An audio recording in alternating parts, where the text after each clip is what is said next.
You know, Kenny Ortega has a lot to answer for. Don't get me wrong, the dude's a legend, and he has choreographed some of my favorite musical acts of all time, as well as directing the stunning This Is a documentary that was hastily put together to serve as a substitute for the shows Michael Jackson didn't live to perform.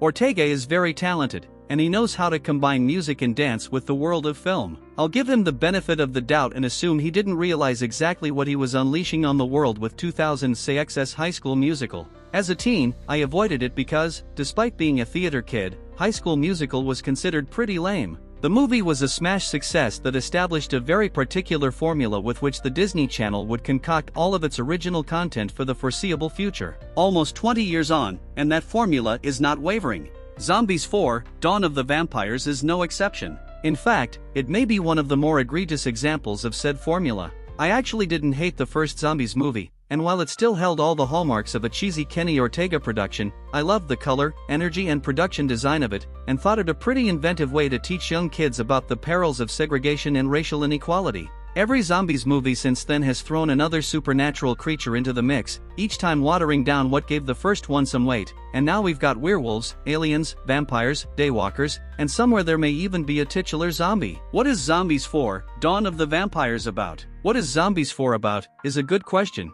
and one that, even after 2 viewings, I am not totally confident in my response to, as the setup isn't very well written. But this was what I could glean from it all. Zed and Addison are back, and finishing up their first year at Mountain University. As fits their respective passions and career plans, they are due to spend the summer at a football camp and a cheer camp, and along for the ride are Eliza and Willa. But their car hits a force field of some kind that knocks them off course, and, for some reason, they end up as counselors at a different summer camp, one where the vampires and daywalkers have come to train in magical combat and possibly access the fruit that both races depend on. The vampires and daywalkers are sworn enemies who have spent history battling it out over their world's supply of blood fruit. Nova is the up-and-coming leader of the Daywalkers, whose father imposes on her all those classic leadership pressures. Victor is essentially the same, but male, in cool Ruffio-style black clothing, and from the vampire side. So obviously, these cutesy new characters will have their own little Romeo and Juliet-type romance akin to what Zed and Addison shared in the original movie, while their out-of-touch parents pressure them from the sidelines about who they hang out with and where their lives are going.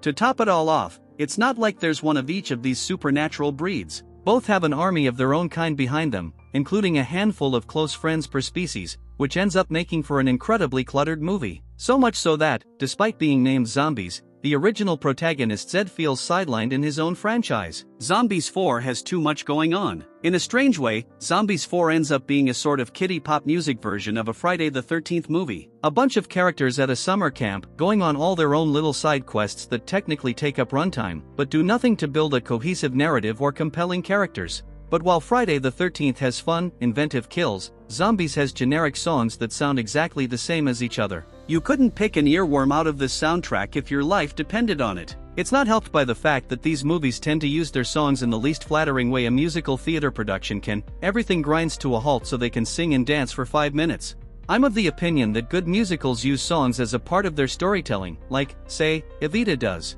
Sure, you have themes to play with or moods to set, but you're meant to be telling a story at the end of the day, and if you were to remove all the music and be left with 20 minutes of plot, then that's not such a good sign. There is the odd saving grace to Zombies 4. The costumes and production design, while nowhere near as fun and vibrant as in the earlier movies, are still pretty eye-catching, with the treehouse bunks of the summer camp being a particularly enjoyable centerpiece. It feels reminiscent of Hook or George of the Jungle, adding that bit of whimsy that the movie needs. But everything feels downgraded from where Zombies started out, in terms of its themes, storytelling, structure, and visuals. It always had the background ensemble thanks to its high school and later college settings, but it never felt this overcrowded and unfocused before. And it has its petty annoyances. Good lord, does Willa get a lot of mileage out of growling and baring her teeth at people? This would be cringe at any high school, but especially in one exclusively populated by magical beings. Who would genuinely believe that a slightly wolfy girl doing a cat impression could inspire fear and get bullies to back off? It's just one of the many touches that remind you that this is a Disney world, where bullies are mild, and the biggest problems boil down to a father telling his son, "You're giving up your dreams," before the son coolly retorts, "No, Dad, I'm giving up yours." Zombies 4 follows the tried and tested Disney Channel formula. So what of the Disney Channel formula that every movie since High School Musical has adhered to? It's basically all the tropes of your basic rom-com, but sanitized for a young audience. Boy meets girl, usually in some kind of school setting, and they fall madly in love despite society telling them they are not meant for each other. Pushy parents usually come into play, as do bullies who are nowhere near as vicious as in the real world, and maybe a goofy teacher for comic relief. Loads of expositional dialogue, obvious MacGuffins, pitfalls, and conflicts are set up in the first 10 minutes or so, and you're meant to be all surprised Pikachu face when they come into play in the third act.